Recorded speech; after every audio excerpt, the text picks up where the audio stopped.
Alright YouTube, so we have another interview with Todd Howard. This time it's with The Guardian, and I wasn't sure if they were US based or like if they're overseas and maybe he was still doing the international like interview tour.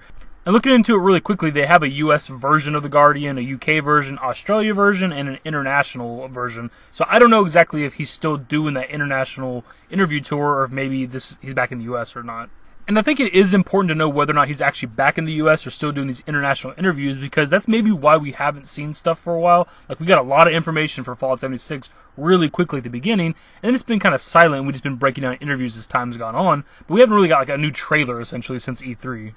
Because my guess would be that once Todd Howard gets back to the US, that's when we're going to start seeing more information for Fallout 76, because we actually haven't seen anything for, I think, over a month now. Outside of these interviews that we've been breaking down, we haven't really seen anything since like E3 week. So hopefully, since The Guardian has a US edition, maybe this means Todd Howard's back home, so hopefully we'll have more information pretty soon on Fallout 76. Anyways, back on topic, there's two things from this interview with The Guardian that I want to break down and talk about that pretty much everybody else is talking about. And first up, and this one is kind of weird to me and it might be weird to you guys, apparently Bethesda does not like the word survival when talking about Fallout 76. And that might seem kind of shocking to you guys because they literally used the word survival when talking about it at E3. Now, I know you may have played survival modes in like some of our previous games or some other online games, and people wonder, is this hardcore survival? I like to think of it maybe, it's more softcore survival. Right there from E3 is like a 20-second segment of him comparing it to other survival games. It might not be a hardcore survival game, but there are survival aspects to Fallout 76. We already know that. We avoid the word survival because people's minds immediately go to DayZ and Rust and certain other games, and those comparisons are not really accurate for what we're doing, Howard says.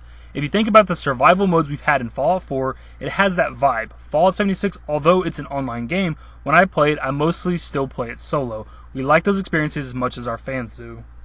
I find it kind of weird because they went into E3 already knowing about the leaks. There's no way they didn't hear about them. They knew that people were talking about it being a Rust clone and DayZ and stuff like that. So going into the E3 press conference, why would you ever use the word survival if you don't want that comparison to be for Fallout 76? And ultimately, even if you don't want this game to be considered a survival game, this time around y'all are forcing the survival mechanics. This time around you have to eat. You have to stay hydrated. We don't know if you have to sleep, but in Fallout New Vegas' hardcore mode you had to sleep, and in Fallout 4 survival mode you had to sleep, so maybe it'll return in this game. We also have diseases. We have radiation. Weapon and armor degradation is returning in this game. We have other players. We have PvP, multiplayer, so we're going to have to survive fighting against other players. Like, you guys chose to make it a survival game. Like, don't just own up to it at this point. Like, don't try to deny it. And look, I'm not bitching about these things, the survival mechanics. I'm glad this stuff's forced this time around. I actually am probably in a minority on this, but I think that the survival mechanics should be like a staple of the Fallout series. It just literally fits the theme of Fallout and a post-apocalyptic game that you'd have to struggle to find food and stay hydrated and probably have to sleep and deal with diseases and radiation and stuff like that. It just feels like that should be kind of staple with the games anyway, in my opinion. Now, obviously, I think he means that it's not a survival game in the same way that those are. People can't just kill you at the beginning as soon as you spawn in, loot everything you have, and you have to start all the way over again when you spawn back in. That's not the kind of game this is going to be. People can't even loot each other from what we've heard, and you can't even be killed unless you're level 5. Also, really quickly, something I want to touch on. He mentions that when he plays the game, he plays solo, so it doesn't feel like, I guess, a survival type of game. But we talked about this before with Pete Hines as well.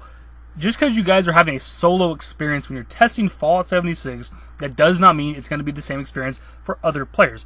When you're testing amongst yourselves at BGS, like, obviously nobody's going to go out of their way to grief and kill Todd Howard or Pete Hines. Like, obviously, get out of here.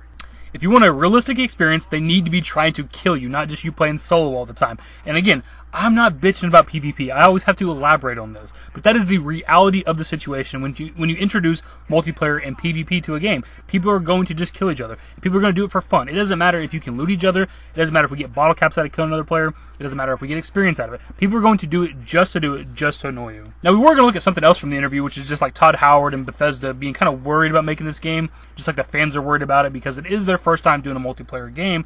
But I feel like we've already talked about that before in a video. They even mentioned it during the E3 press conference. Todd Howard mentioned it being kind of scary because it's their first time doing a multiplayer game. And look, we know this is new for all of you. It's new for us. It's a little bit scary. So I didn't really feel like we need to talk about it, even though we kind of did just talk about it, but whatever. Anyways, I'm not really sure how to end the video. Usually we have like a question or something at the end, but like, I don't know. It was weird to me that he seems to be upset by the word survival, doesn't like it being compared to other survival games, yet they're marketing it as a survival game. They added in all the survival mechanics, and they're forced this time around. Like, it's just kind of a weird statement altogether. Anyways, guys, if you want to enjoy the video, give it a thumbs up, subscribe to the channel if you guys are new, turn on notifications, follow me on Twitter at @DDashingDavid. Links to my social networks are in the description and in the outro. Later, guys.